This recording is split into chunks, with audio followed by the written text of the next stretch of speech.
형량 그 자체 말고 뭐가 문제되죠? 요즘은 많이들 아시는데 신상정보 공개, 고지 문제가 있죠. 그리고 전자장치, 흔히 말하는 전자발찌 부착도 추후에 문제될 수 있는 거고요. 안녕하세요. 이명헌 변호사입니다. 본래 변호사 없이 소송하기 시리즈를 제가 기획을 했었고 또 지금 어느 정도까지 촬영이 된 상태인데요. 그런데 이제 변호사 없이 소송하기 영상을 보신 분들은 느끼셨겠지만은 사실 모든 사건은 저마다의 특수성이 다 있는데 한정된 영상에서 그런 내용들을 다 다룰 수가 없다 보니까 대부분의 사건에 일반적으로 적용될 만한 내용들을 설명드리는 방식으로 제가 진행을 했었습니다. 그런데 사실은 당장 사건에 연루되어서 발등에 불이 떨어지신 분들이 있어요. 그런 분들한테는 제가 이제 지금까지 기획을 하고 있는 나홀로 소송하기 시리즈보다는 유사한 경우에서 좋은 결과가 나온 사례를 직접 참고하시는 것이 당장 도움이 되실 수도 있을 것 같아서 제가 직접 수행을 해서 좋은 결과가 나왔던 사례들을 좀 소개하는 영상들도 올리려고 합니다. 다만 이제 당사자 보호를 위해서 일부 사실관계를 제외하거나 혹은 각색을 해서 설명을 좀 드리도록 하겠습니다. 첫 번째 사례는요, 강간미수 혐의 없음 처분 사례입니다. 먼저 사건 개요를 말씀을 드리면 이제 의뢰인은 군입대를 하기 전에 여자인 친구, 흔히 이제 여사친이라고 하죠. 그런 여자분을 만나서 단둘이 술집에서 저녁부터 밤 늦게까지 함께 술을 마셨고 여자분을 이제 택시에 태워서 집에 보내려고 했는데 택시가 잘 안 잡히고 그래서 여자분과 함께 모텔로 가게 되셨다고 합니다. 그리고 이제 모텔방에 같이 들어가셔가지고 여자분 반응을 보면서 여자분한테 스킨십을 했다고 해요. 그러다가 여자분 휴대전화가 울려서 여자분이 전화통화를 하시다가 끊으셨고, 그리고 이제 여자분이 갑자기 의뢰인분한테 화를 내시면서 추궁을 했다고 하더라고요. 그래서 의뢰인분은 이제 미안하다 그렇게 사과를 하셨고, 여자분은 모텔 밖으로 나가버리셔가지고 의뢰인분이 따라갔는데 이제 택시가 잡혀서 택시를 타고 여자분이 가셨다고 합니다. 그리고 이제 저희 의뢰인분은 예정된 대로 군에 입대를 하셨습니다. 근데 문제는 몇 달 안 돼서 강간미수 혐의로 군사경찰에 피의자 조사 소환 통지를 받으시게 된 거죠. 자, 형법 제297조 강간죄 조항을 보면은 폭행 또는 협박으로 사람을 강간한 자는 3년 이상의 유기징역에 처한다. 이렇게 되어 있어요. 강간죄. 다른 범죄들보다 상당히 형량이 높은 대표적인 중범죄, 중대한 성범죄입니다. 또 형량 그 자체 말고 뭐가 문제되죠? 요즘은 많이들 아시는데 신상정보 공개, 고지 문제가 있죠. 그리고 전자장치, 흔히 말하는 전자발찌 부착도 추후에 문제될 수 있는 거고요. 어쨌든 일단 유죄 판결을 받게 되시면 뭐가 됐든 인생에 중대한 영향이 가해질 겁니다. 또 그렇게 해야 정의로운 게 맞겠죠. 다만 그렇게 중대한 범죄를 저지른 것이 맞다면의 이야기입니다. 저희 의뢰인은 당시에 정말 많이 억울해 하셨어요. 자기는 단 한순간도 강제로 한 적이 없다. 이렇게 하시면서, 물론 연기였을 수도 있겠지만은 적어도 제가 보기에는 진심으로 억울해 보이셨고, 또 뒤에 설명드릴 내용인데, 의뢰인의 진술을 뒷받침하는 증거들이 나중에 발견이 된 부분들이 있어요. 자, 그런데 이제 문제가 뭐냐? 제가 이제 분야별 설명을 드릴 때 성범죄 파트에서 말씀드릴 내용인데, 성범죄 사안은 피해자의 진술만으로 유죄가 나올 가능성만 따지면 다른 범죄보다 높은 경향이 있는 걸로 생각이 돼요. 또 이제 불리한 정황이, 이 사건에 있어서 불리한 정황이 여자분에 비해서 의뢰인분이 체격이 상당히 좋아요.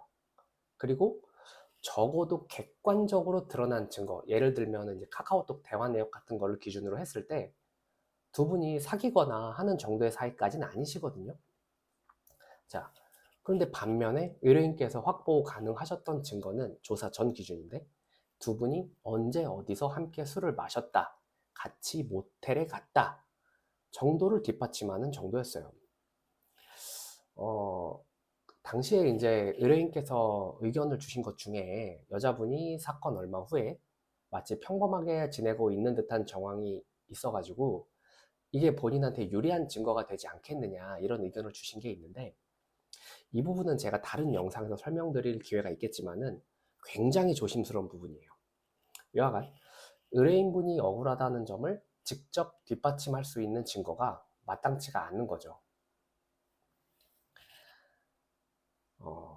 그래도 이제 포기할 수는 없는 거니까 저는 이제 어디에 집중을 했었냐면, 의뢰인에 대한 혐의가 흔히 우리가 성추행이라고 말하는, 예를 들면 형법상 강제추행죄, 아니면 성폭력 처벌법상 공중밀집장소 추행죄, 이런 게 아니라 강간, 정확히는 강간미수죄인데 강간죄에 포함된다는 거예요.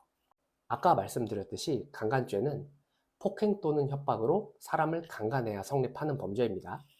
이 사안은 협박은 문제될 게 없고 폭행이 문제되는 건데, 형법이나 기타 형사법 체계에서 폭행이란 말이 굉장히 자주 나옵니다. 그런데 우리 법원은 그 의미를 한 가지로 보고 있지 않아요. 특히 강간죄에서 말하는 폭행이 뭐냐면, 피해자의 한 거를 불능하게 하거나 현저히 곤란하게 할 정도의 유형력 행사라고 보고 있거든요. 이 부분에 이제 제가 착안을 한 건데, 일단 조사 전에는 사실관계를 있는 그대로 최대한 구체적이고 정확하게 진술하실 수 있도록 의뢰인을 연습을 시켜드렸어요. 그리고 이 조사에 저도 함께 들어갔죠.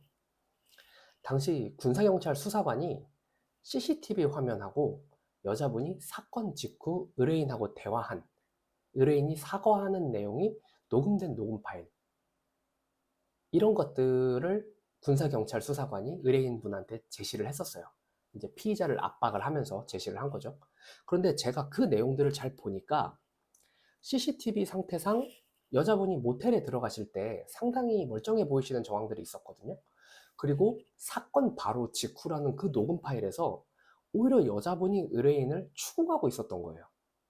또 이제 추가로 여자분이 사건 직후 제3자랑 전화통화한 기록 같은 거는 충분히 수사기관이 또 조사할 수 있는 내용이기도 하죠.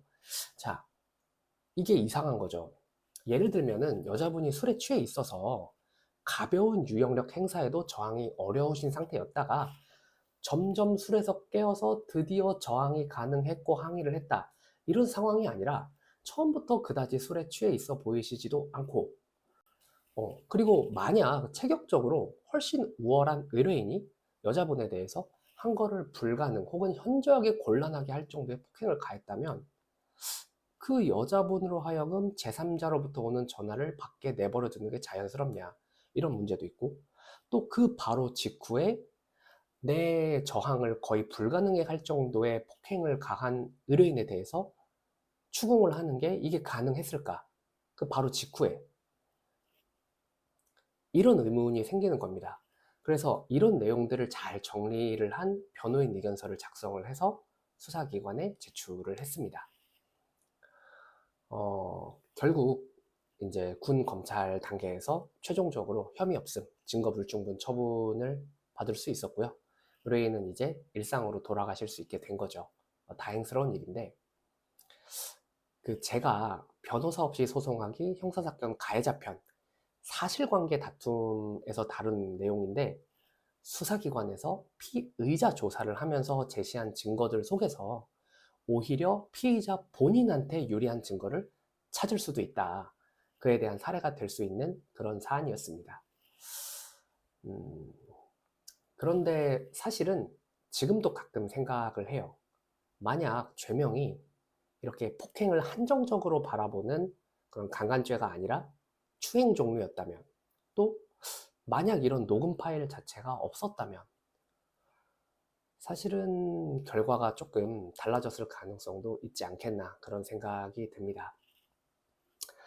혹시 제가 방금 말씀드린 사안과 유사한 상황에 처해 계신 분이 계시다면 제가 말씀드린 내용을 통해서 부디 도움을 받으실 수 있기를 진심으로 기원합니다. 감사합니다.